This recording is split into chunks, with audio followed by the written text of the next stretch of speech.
Hello everyone. Today's video lesson will be on bow taps and long tones with the violin or viola. Once you have your violin or viola set up and your bow rosined, we will start with bow taps. The key thing to remember throughout this lesson is keeping the bow perpendicular to the strings.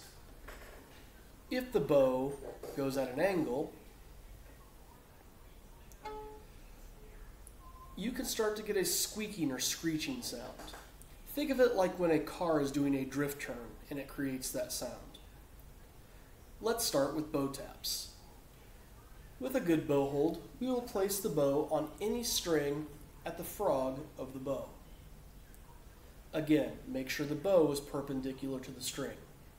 Now you will lift the bow and place it towards the tip of the bow on the same string. You might notice that your fingers and wrist might have to flex or bend slightly in order to make this work. That is exactly what we want to happen. As a violin or viola player, you will be using little to no arm movement, as compared to the basses that will use a lot and the cellos that will use some. Do these bow taps from frog to tip a few times. Again, focus on keeping your bow hold correct and the bow perpendicular to the string.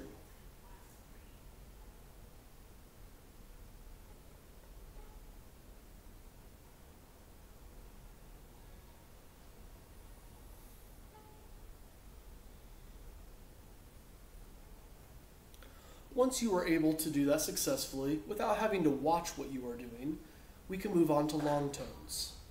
A long tone will be like doing the bow taps, but instead of lifting the bow, you will keep your bow on the string during the process. This does not take a lot of pressure on the bow. Our goal is to create a good, strong sound, not a loud sound. You will move the bow slowly. This is not a race. Your goal will be to go from frog to tip in 8 beats, and then go back in 8 beats. You should not run out of bow and have very little bow left at the end. You should be at the middle of the bow around count 4.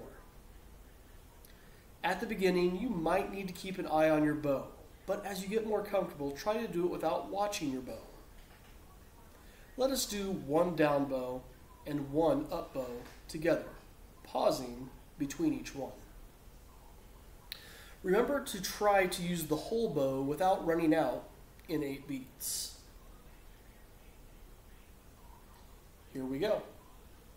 1, 2, 3, middle, 5, 6, 7, 8, and pause.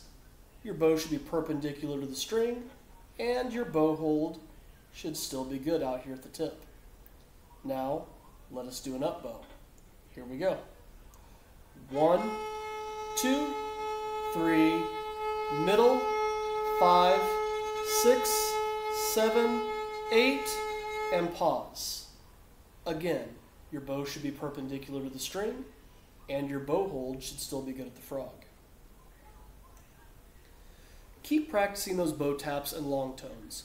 You want to keep a good, strong sound throughout. If you are getting a squeaking or screeching sound, check that your bow is moving perpendicular to the string and not at an angle. Once you are done, don't forget to loosen your bow. Thanks for watching.